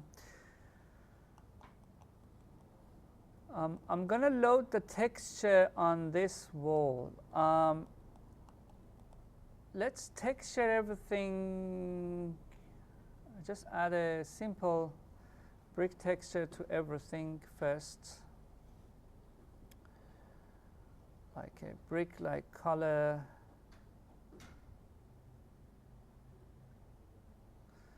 And then I would only apply, if I go to the faces, select all of these faces, and only, I just want to texture the wall like this, because the same UV applies to that wall. I think we just do the same procedure here, should work. So if I assign another Lambert to that one with a texture from frame 1 of the simulation, of the sequence, even a low-res sequence would be fine. You see that it works. You see it works. This is our simulation. This is our wall. This is our simulation. If we look through the camera, that's definitely all the time 10 on resolution gate. So, and what you do is that you can go view image plane and load that image sequence for the background. Frame rate 30 seconds, so that's another thing we have to consider. Image, so that's an image sequence, which makes a lot of sense. Now we're set to start doing our lighting. I just use Arnold because you might want to do Redshift, but that's the same procedure for now, just to say. So I just added dome light in Arnold. I'm gonna like save this, like fire up a test render to start, and then I would start to do this. I would like to render just a wall with the dragon in it and no background and everything. So let's do that. So I'm gonna turn off the image plane for now by just setting it to, sometimes I was switching things, image file, like texture. So sometimes I just, no, it's actually image. Okay, then I just delete it for now. The lights, I want to say that don't be visible to the camera. That's the set. Environments. So I can say that I'm gonna make use of this one and bring it in front of the wall here, right? Actually, I can do a bit of, oh no, modify center pivots, position it here, like that kind of is going to block the parts that we don't see. So basically, all we want to see is that wall breaking apart, right? So then I apply a shader like this. If I go to the hypershade, I go to the Arnold shaders and the surface shaders, and then there's this AI shadow matte. That's what I apply on those three surfaces by just right-clicking on that and say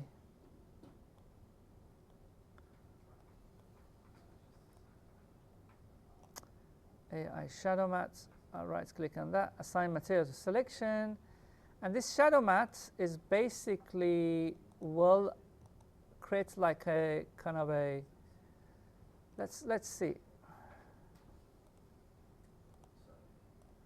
So this is what you get, a wall without anything. And if I press A, you see that like kind of how nicely that shadow matte, actually this could come down to block. So if I go forward, so that's all I need. My simulation there, what I've done. And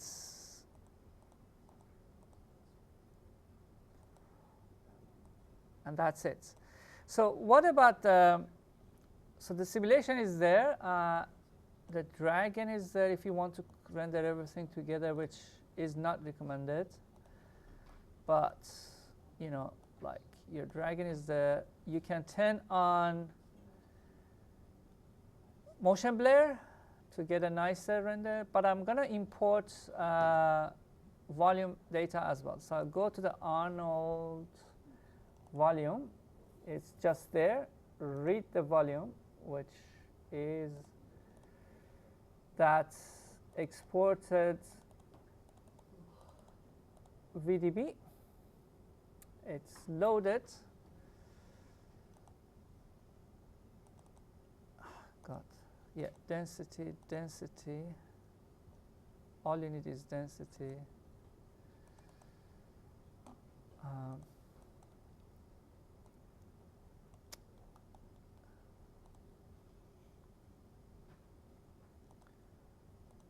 File name.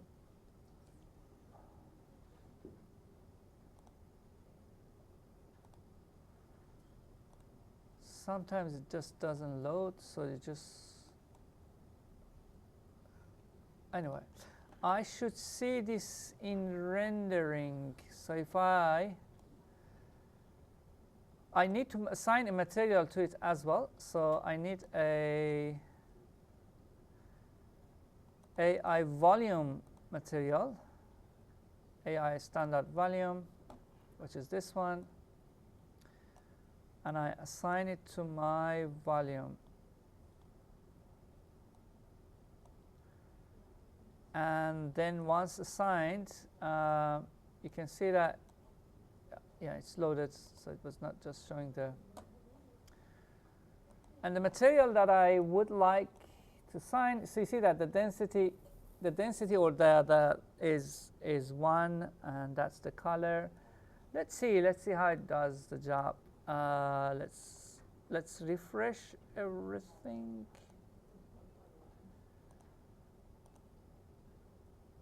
And render it.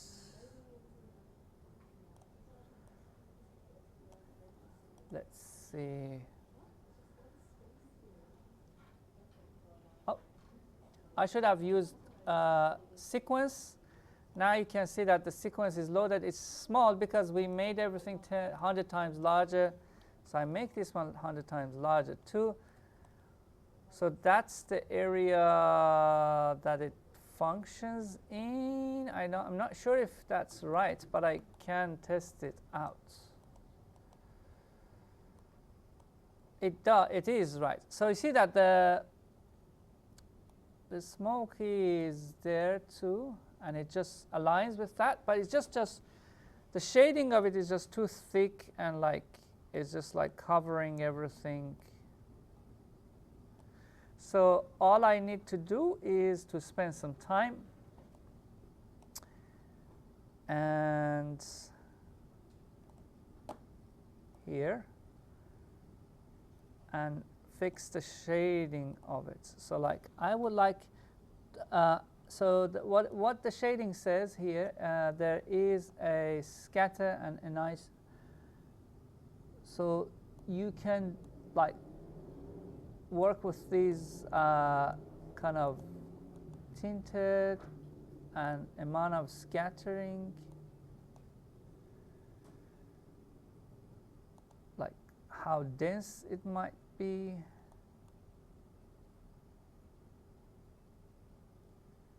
Oh, transparency as well. More transparency a little bit.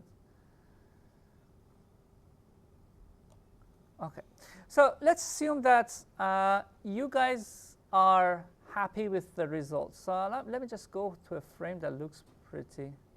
That's not a bad frame.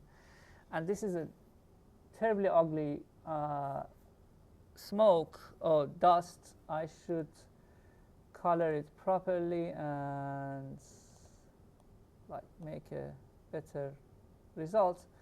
But I assume that I'll leave it where it is. I just want to make it like a little bit less dense and more transparent.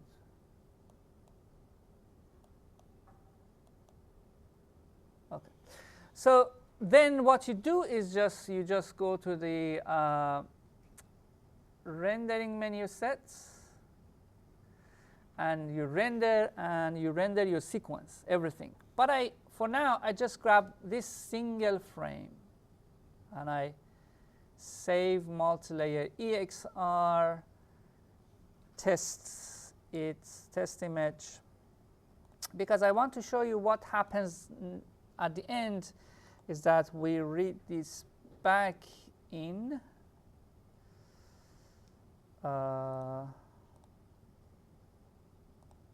This is like a very low res image, so I have to reformat it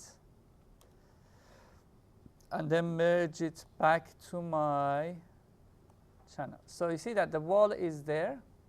So let's turn off all of this. It needs to be brighter. Actually, I should have played with the lighting here. I should work with the lighting. I should work with everything. You assume that I did. So I just like try to show you how we make things match. So basically, I think a little bit of repositioning might be needed too. And I can start to add a bit of mask here. Pressing O to rotomask. I'm applying this on a single frame, right? But you guys think that this will work for the final result too. My rotomask should multiply RGBA alpha.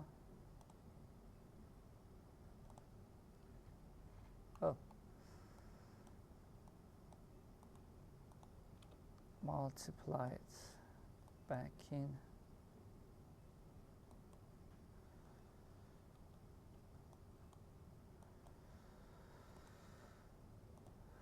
Okay, and then I just add some feathering. So the reason that I'm feathering is these edges. So you see, I've got those sharp edges, right? I just feather in, a lot of feathering, and I go inside of that breaking wall. Okay, that's kind of seamlessly integrates, and then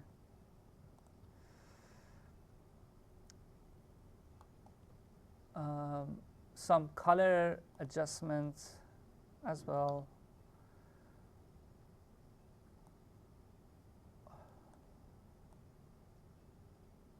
Some gamma adjustment, and so on and so forth. So I start to just like integrate this scene with the, but there's no shadow. I could create a shadow inside Maya using the same one. But here, sometimes for such a scene, I prefer to create a fake shadow. Maybe I add a drop shadow here. See how it works. The input is this one. Angle, yeah, you see that one? Those ones are, because I should look at the shadow here. Look at this shadow, very overcasted.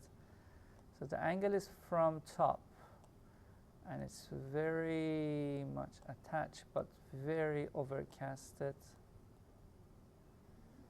Something like this, opacity less or more. Yeah. Some shadow, and so on and so forth. So you definitely get a better guidance on compositing in the next class. So that was it, like going through the entire workflow. So even if rushed, but it just gave you like a really good overview of how the VFX workflow works.